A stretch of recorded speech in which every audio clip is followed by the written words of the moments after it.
Hello, I'm Renee Owen. I'm from Asheville, North Carolina.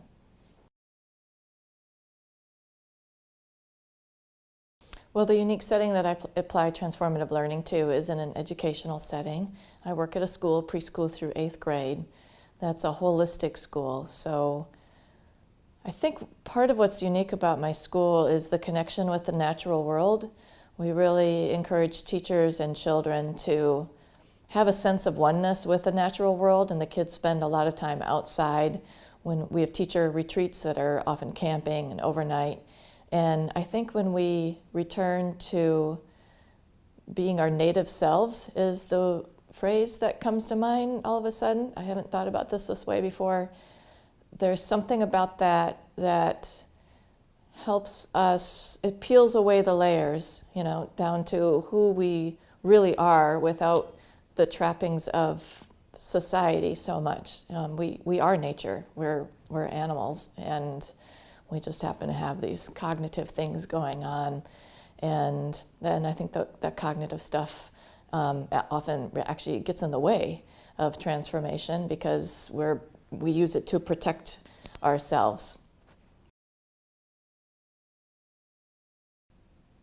I think what I really appreciate about transformative learning and the theory, when I first started really learning about it, is it gave me hope.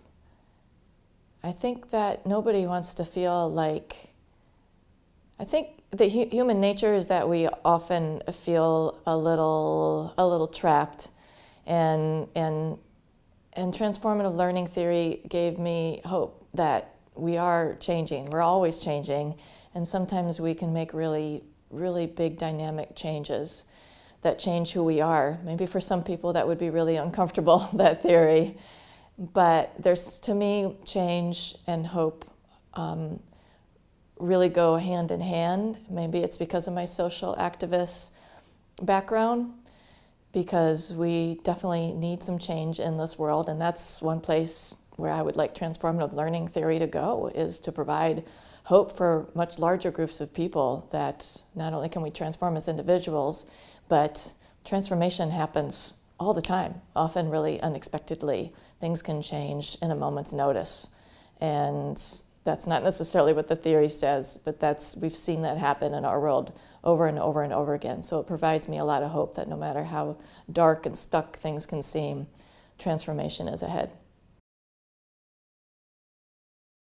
Well, how I came across transformative learning was as a doctoral student. I'd heard of it, but I think like a lot of lay people, you kind of just assume you know what it means. I mean, it's transformative. We say that all the time. An experience was transformative. I've transformed, etc. I don't think I knew it was an official theory necessarily. And then I enrolled in the AEGIS program here at Teachers College. It's an adult learning program. It was founded by Jack Mesereau, who founded the transformative learning theory. And I just thought the theory was really exciting, and I saw all sorts of connections of how it applied to my work and to my personal life and how it could be of use in our world. Well, I like thinking about what's drawn me to the international transformative learning community, because it helps me realize that it really is a community. And I didn't know that before coming to this conference. And the moment I got here, I was really struck by how warm everybody was and how authentic. I didn't really know what to expect. I don't have my doctoral degree yet. I'm still working on my dissertation, and academia can be a bit intimidating. And so I didn't know what to expect, and gosh, it's just been, from the moment I walked into Everett Lounge, everybody, if I was standing by myself for a moment, without a doubt, somebody would just come up to me and introduce themselves, and we have had, there hasn't been small talk. Like, people are talking about real things, what they're thinking about, what's going on in the world, what's going on in their world. It's just been a really exciting community to be a part of it, and I'm just so lucky that it turns out I'm presenting at this conference is how I ended up here, and I'm really glad that I am, or I might not have made it. Yeah, I know that I've heard somewhere along the line, and somebody mentioned it in a session that I was in today, that I think according to Jack Mesereau, somewhere along the line, he said that transformation is really uncommon, or it's not something that happens very often. And I think my professor, my beloved professor, Victoria Marsick, once said that in a room of academics, somebody asked the question, well, do you think you've ever experienced transformative learning? And people were not sure. And I thought, that's so strange. I feel like transformation happens so often, maybe in small ways, but also in really big ways. But maybe it's just my life. I've always been kind of a risk taker, and that's, I've taken myself out of my comfort zone and I guess created disorienting dilemmas. And so the story that comes to mind that I haven't reflected on in a really long time is when it was sort of my coming of age time. I was about 21, and I found myself in Kauai, the northernmost of the major Hawaiian islands, and it's such an incredibly beautiful place. And I was there with a friend, and I didn't have much time there, and I was really drawn to this famous Nepali coastline, and found out that there were sort of like some people that were living back in there. It's an 11-mile hike to get there, or a boat ride, and I knew I was intrigued with that and wanted to go there, but the trail was flooded. So that's the context. I knew I wanted to go to this place. I didn't know exactly why, but I couldn't get there because this 11-mile trail that's said to be very dangerous was flooded. So my friend had this boyfriend who was a captain to boat with tourists, and he allowed me to do this. I got on the tourist boat with him, and I had my belongings in a big black plastic bag, and he brought the tourist up the Nepali coast. And when we got to this place called Kalalau, I jumped off the boat with all my things in a plastic bag, and I swam to shore, and with the intention of hiking out a couple days later. That was all the time I had. And my life hasn't been different. My life hasn't been the same ever since. I ended up having this extraordinary experience. I think I was only there 24 hours actually that first time. And all these people sort of started, I found myself in a real dangerous situation right off the bat. Actually, I almost drowned as soon as I got there. And somebody, a surfer, found me and sort of rescued me. And then sort of took me back in a little valley, and sure enough, there were all these people that were living there in these camps. And I knew that I wanted to experience living that way. I wanted to see what it was like to live as natural as possible. What did humans live like? Maybe it was kind of an anthropological experiment that I did of my own.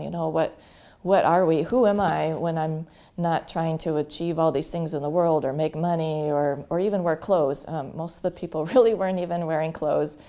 And so I had to go back to college at that time, but I came back as soon as I could, as soon as I graduated, and lived in that valley. And just my day-to-day life was, I had my little camp, and I just had a little sarong with me, and a little waist pack with that. I always kept a sharp knife and a lighter for creating fire, and a little tiny flashlight, because I got lost at night. I had a lot of experiences that were scary. One night I got so lost, and the trails just were so confusing. I couldn't find my way back to my camp, and had to wander around all night long, and it was terrifying. So after that I started carrying a little flashlight. But I think what was as transformative about that experience, as besides just living almost like an indigenous person, as close as I could get to that, and experiencing who I am without the trappings of society, was the community that was there.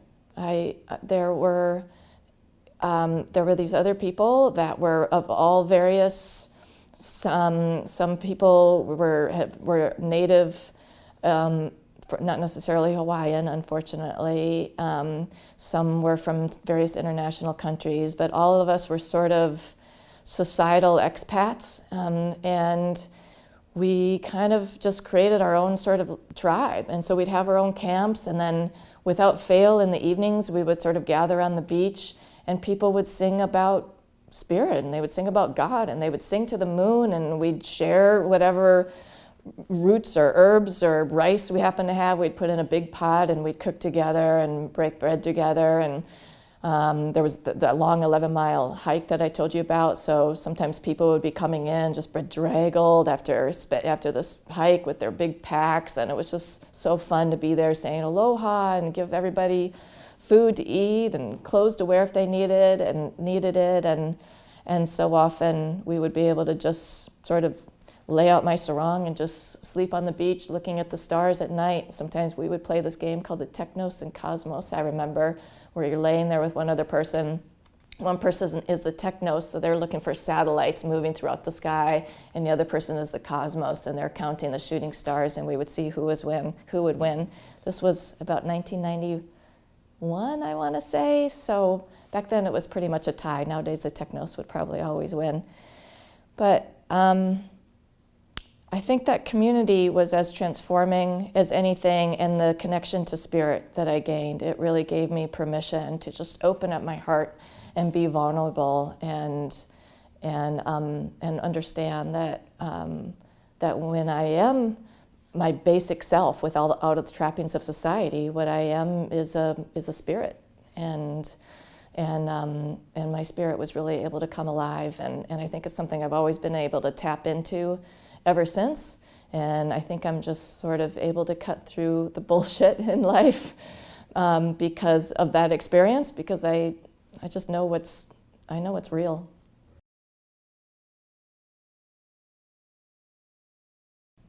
Well, I think what gets me excited about the conference, now that I understand what it is a little bit more, is one thing that really excites me is I'm a practitioner. So I work at a K-12 school, and so I'm around educated people, and it's a private school, so my parents are really educated and sophisticated people.